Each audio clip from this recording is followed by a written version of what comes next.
ವೀಕ್ಷಕರೇ, ಇಲ್ಲಿ ನಮ್ಮೊಂದಿಗೆ ದಂಪತಿಗಳಿದ್ದಾರೆ. ಅವರು ಮದುವೆಯಾಗಿ 14 ವರ್ಷ ಆಗಿತ್ತು.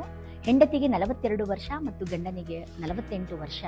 ಮದುವೆಯಾಗಿ 14 ವರ್ಷ ಆದಮೇಲೆ ಮಗು ಆಗದೆ ಸುಮಾರು 7ರಿಂದ 8 ಹಾಸ್ಪಿಟಲ್ಗಳಿಗೆ ಓಡಾಡಿ ಸುಮಾರು IVF ಟ್ರೀಟ್ಮೆಂಟ್ಗೆ ಒಳಗಾಗಿ ತುಂಬ ಅತೃಪ್ತಿಯಿಂದ ಯಾರೋ ರೆಫರ್ ಮೇಲೆ ನಮ್ಮಲ್ಲಿ ಬಂದಿದ್ದಾಗ ನಮ್ಮ ಡಾಕ್ಟರ್ಸು ಮತ್ತು ನಮ್ಮ ಹಾಸ್ಪಿಟಾಲಿಟಿ, ನಮ್ಮದು ಫೆಸಿಲಿಟಿ ಎಲ್ಲ ನೋಡಿ ತುಂಬ ಇಂಪ್ರೆಸ್ ಆಯಿತು.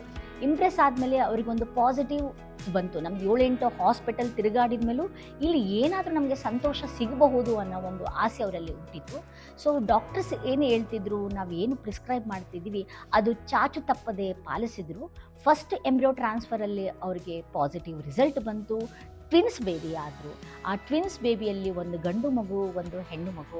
ಈಗ ಅವರು ತುಂಬ ಸಂತೋಷವಾಗಿದ್ದಾರೆ. 14 ವರ್ಷದಲ್ಲಿ ಅವರು ಆಗಿರುವಂತಹ ತೊಂದರೆಗಳು, ಕಷ್ಟಗಳು ಅನುಭವಿಸಿ ಸಾಕಾಗಿತ್ತು.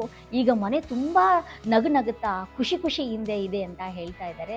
ತುಂಬ ಕಾಂಪ್ಲಿಕೇಶನ್ ಕೂಡ ಆಯಿತು ಅವರಿಗೆ ಎಂಬ್ರಿಯೋ ಟ್ರಾನ್ಸ್ಫರ್ ಆಗಿರಬೇಕಾದಾಗೂ ಕೂಡ, ಮತ್ತು ನಾವು ಡೆಲಿವರಿ ಮಾಡಬೇಕಾದಾಗೂ ಕೂಡ. ಯಾಕಂದರೆ 42 ವರ್ಷ ಅವರು ಸ್ವಲ್ಪ ಒಬೇಸ್ ಆಗಿದ್ದರು. ಸೊ ಈ ಎಲ್ಲ ಪರಿಗಣನದಲ್ಲಿ ನೋಡಿದಾಗ ಈಗ ಅವರಿಬ್ಬರು ಮುದ್ದು ಮಕ್ಕಳ ತಂದೆ ತಾಯಿ ಆಗಿದ್ದಾರೆ. They are very happy. ಈ ಮಕ್ಕಳು, ಒಂದು ಗಂಡು ಒಂದು ಹೆಣ್ಣು, ಈಗ 3.5 ವರ್ಷ ಮಕ್ಕಳಾಗಿದ್ದಾರೆ. ಅವರು ಕರೋನಾ ಟೈಮಲ್ಲಿ ಹುಟ್ಟಿರೋದ್ರಿಂದ ಅವರು ತುಂಬ ಜಾಗೃತರಾಗಿದ್ದರು.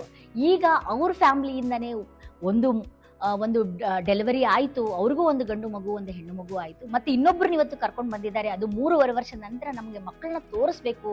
ಈಗ ಮಕ್ಕಳಿಗೆ 3.5 ವರ್ಷ, ಸ್ಕೂಲ್ಗೆ ಹೋಗ್ತಾ ಇದ್ದಾರೆ. Very very happy couple. ನಾವು ನಿಮ್ಮ ಜೀವನದಲ್ಲಿ ನೀವು ಮಕ್ಕಳಿಲ್ವೇ? 14 ವರ್ಷದ ಮೇಲೆ ಆಗಿದೆನಾ?